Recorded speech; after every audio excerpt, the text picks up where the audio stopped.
You're watching ChillyBoy Productions. I'm Larry, ChillyBoy Chillson, and this is my ranking of all 10 Best Picture nominees for the Academy Awards 2023.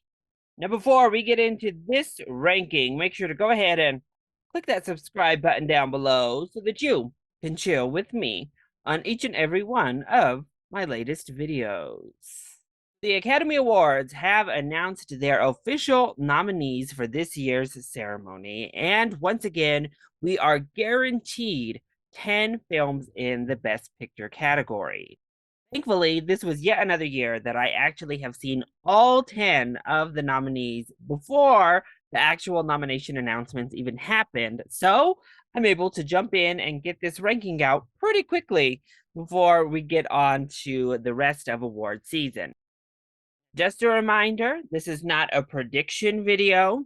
This is not a ranked by likelihood to win video. This is not based on any factors other than my own personal preference of these 10 films, not on which ones I think are the best made or most best picture worthy. No, no, no, no, no, no.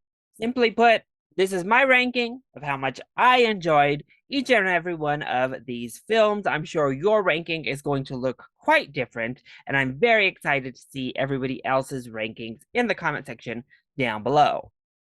Without further ado, let's go ahead and jump right in. At number 10, aka my least favorite of the Best Picture nominees, I have The Fabelmans. This could go down as the most divisive of the Best Picture nominees this year. Well, because I know a lot of people love it, and then I know a lot of people that are like me and just don't enjoy it. The Fablemans did achieve quite the extraordinary feat for a film that is so personal to the director.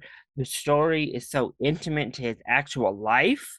He delivered a film that felt so detached emotionally and so void of any genuine feeling or emotion.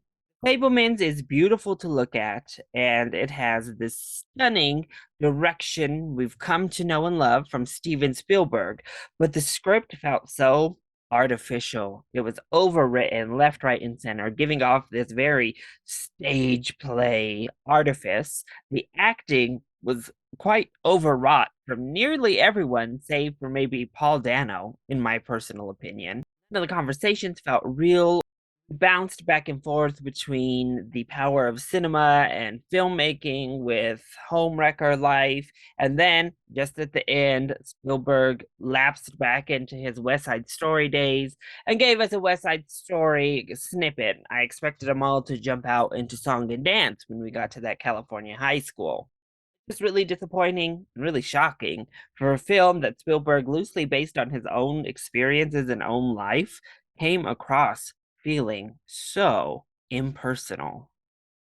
And at number 9, I have Women Talking. Now, this was a film I was able to view at the Denver Film Festival last year, and my thoughts are pretty much the same as they were then. I respect the film, I admire the film a lot more than I actually enjoy the film itself.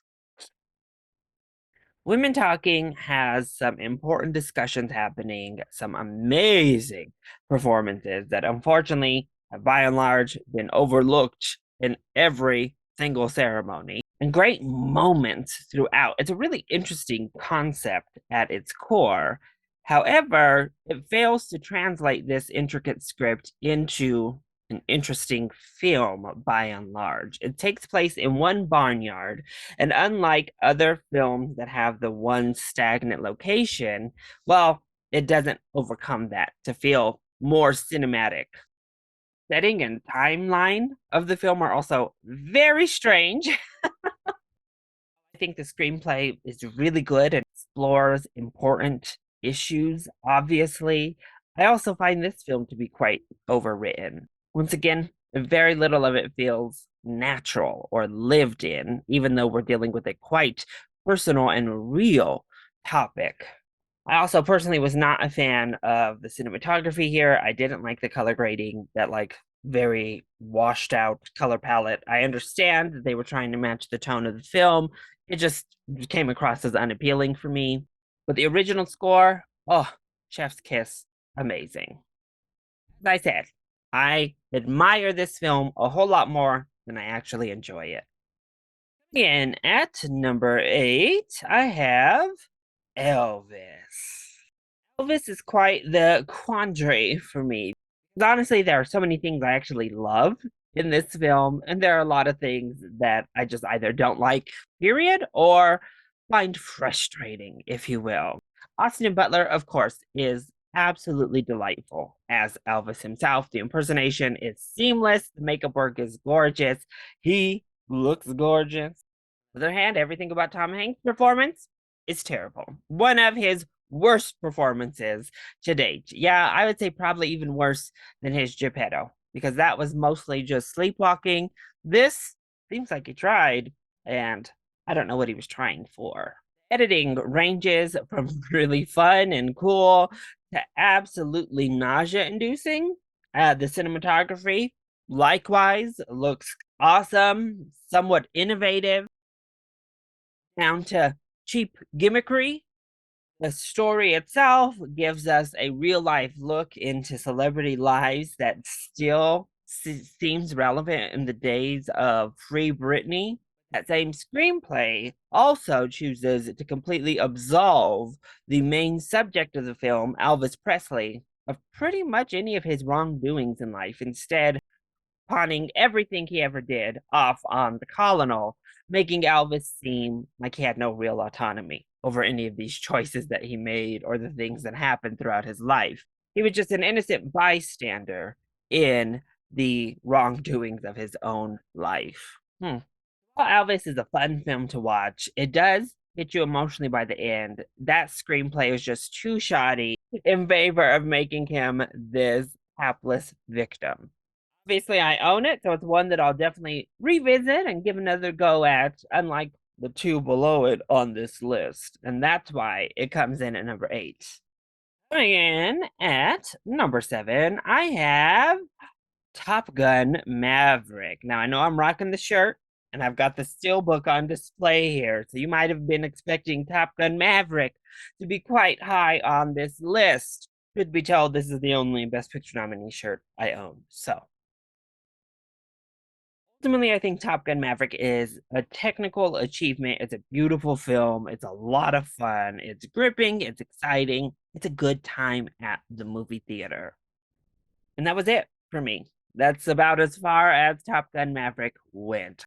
Really, the reason I never seemed to connect with Maverick at the insane heights everyone else seemed to is that it just didn't emotionally connect with me, really, on any level. It's fun. It's cool, but the characters, they're fine. They're not bad, but they're also not really all that emotionally engaging.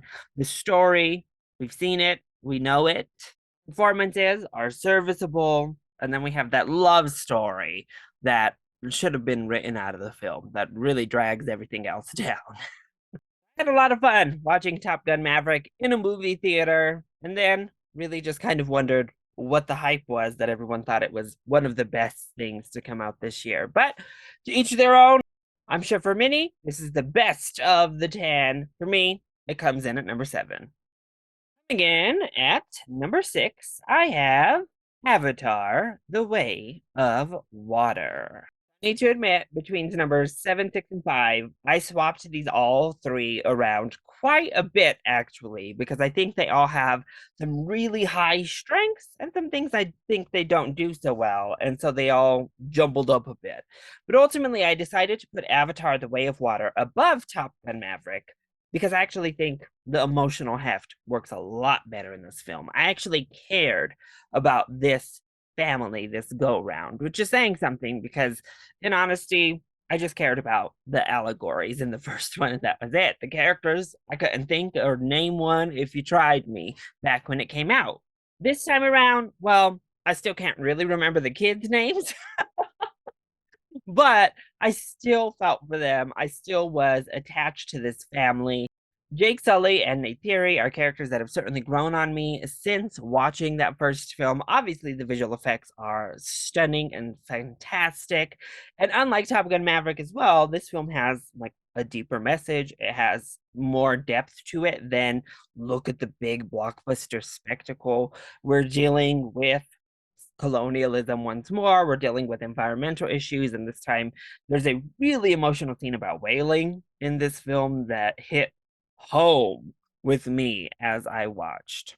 But yeah, that screenplay once more lets it all down. The story itself is really pedestrian, recycling a villain yet again. And it goes on for too long. At over 3 hours, there's a good 30 minutes damn near that could have been cut out of Avatar The Way of Water to push us forward rather than James Cameron just saying, "Look what I can do" on screen. They had used that 30 minutes to further develop each of these characters and make us feel for the older son a little bit more. Then maybe it would have been worthwhile having that time. But as it is, Cameron, you know that runtime was overindulgent. But ultimately, between the two mega blockbusters that got nominated for Best Picture, Avatar The Way of Water is the one that I would be much more inclined to rush out to the movie theater and watch again. So that's why it comes in at number 6. And at number 5, I have Tar. As I said with Avatar, this one was definitely up and down in my ranking because I think it does a lot of things spectacularly well. First of all, of course, Kate Blanchett is fantastic in this leading role, and the character study that it is does such a good job and gives her such amazing material to really sink her teeth into. First of all, I love getting this despicable woman at the center of your film because we don't get that all that often. And to boot, she's a lesbian. So equal representation. The way that they unveil who she really is deep down is done so well because I knew everyone was saying, "Oh my gosh, Lydia Tarr is such a horrible person." And as I was watching the first act or so, I was like, okay, she's a little rough around the edges with that kid, I guess. But was she wrong? I don't know. I'm just saying. So I didn't get the fact that she was this wretched woman, but as we slowly unveil her practices and what she was doing, you're like, okay, yeah, now Lydia Tarr is the music world Harvey Weinstein. I see now. I see. Okay, she's terrible.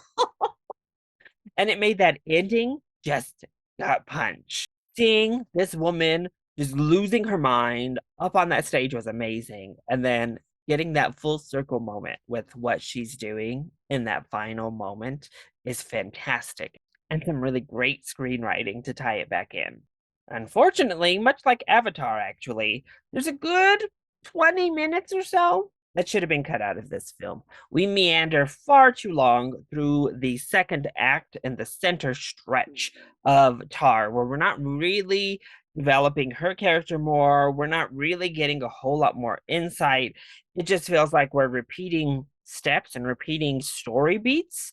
We could have easily cut that out and moved on to the next more interesting aspect to Lydia Tar's.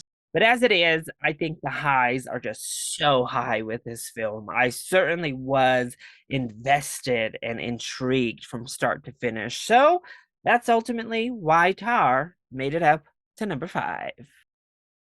Again, and number 4, I have All Quiet on the Western Front.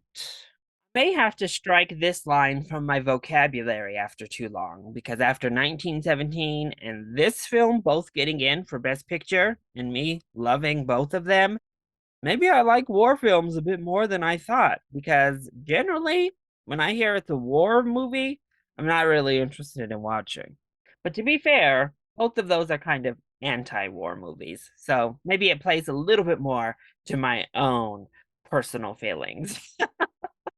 Quiet on the Western Front actually took me by complete surprise because I was not anticipating this insanely graphic, brutal depiction of war on screen, this heavy anti-war messaging from the film. I've never read the book or seen the previous adaptations, so I had no idea what to expect.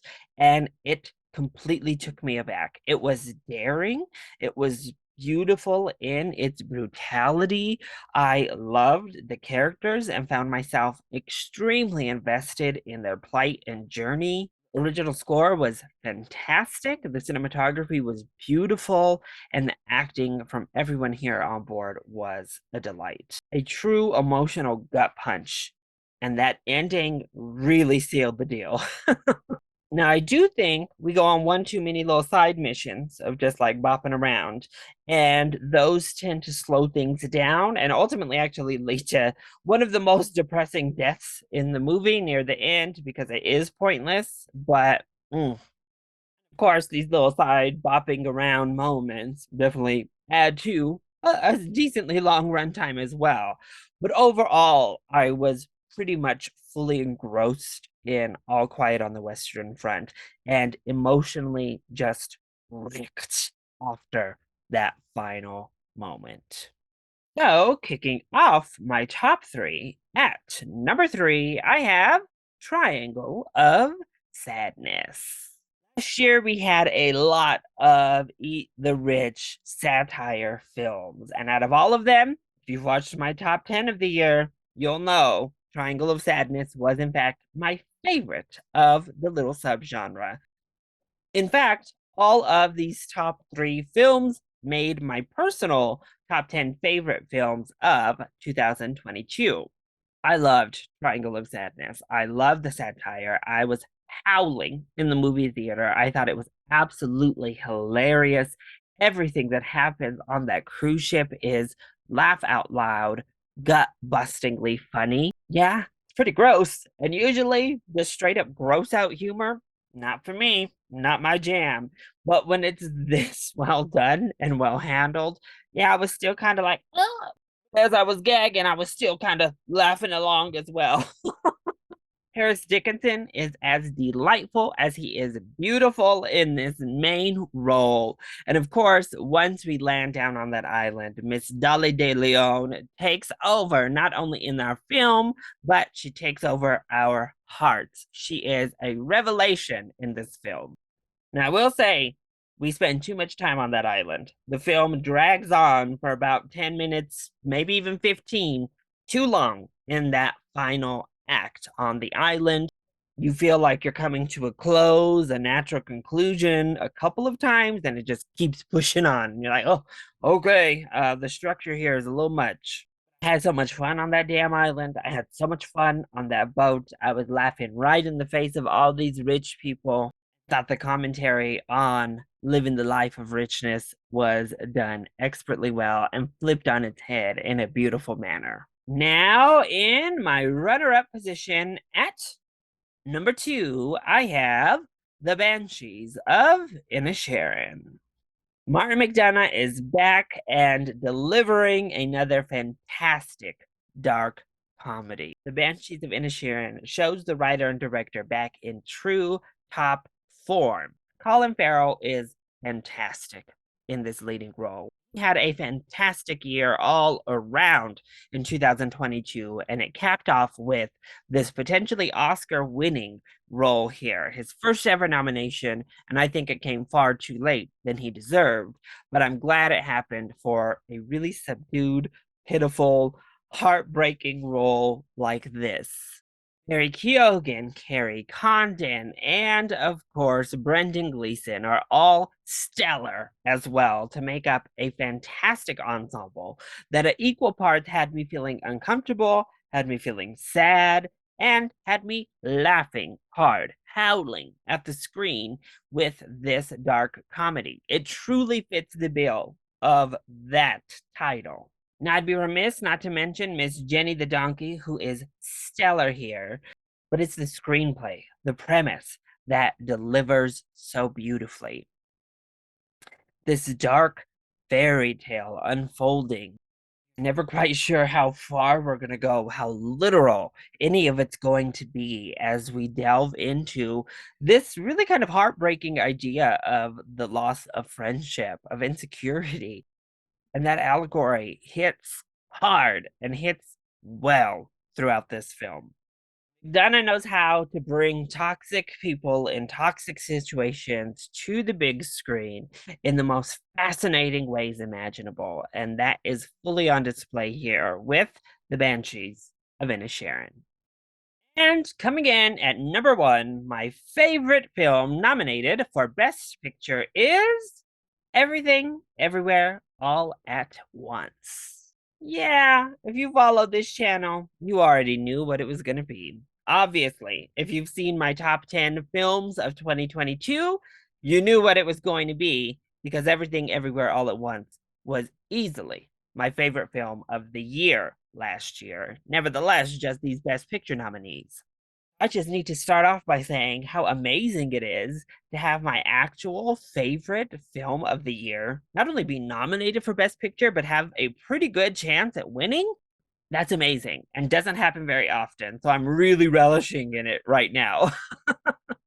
But as I've said before, Everything Everywhere All at Once literally just has everything that I want in a Best Picture winner. It's unique. It's not like anything I've ever seen before. And while it tackles issues that we've seen actually quite heavily over the past several years, dealing with the human condition, dealing with generational trauma and family and depression, all of that at its core is decorated with insane ideas like Rakakuni and hot dog fingers to bring it to life in this amazing multiverse. Editing is some of the most intricate, insane editing I've ever seen. Pitch perfect in its execution. The sound design is fantastic. The visual effects are beautiful. The music is amazing. And then we get to those lead performances. Michelle Yeoh, in my opinion, delivers the best female performance of the year. Our lead, Evelyn, in a role only Michelle Yeoh could produce. It's physical. It leans on her expertise as a martial arts actress. It's emotional. It really digs deep into this woman's personal thoughts and her feelings. You have to peel back the layers of this really complicated and deep character. Her delivery, she's not afraid to be silly and to be fun and effervescent in this role. Literally, it touches every single box you want out of an amazing performance, and Michelle more than lives up. And then, of course, we have Ki Hoi Kwan, who is basically the heart of this entire film with his first acting role in decades. And he comes back with a vengeance in this fantastic delivery. Stephanie Hsu splashes onto the scene in an emotionally charged, stunning performance.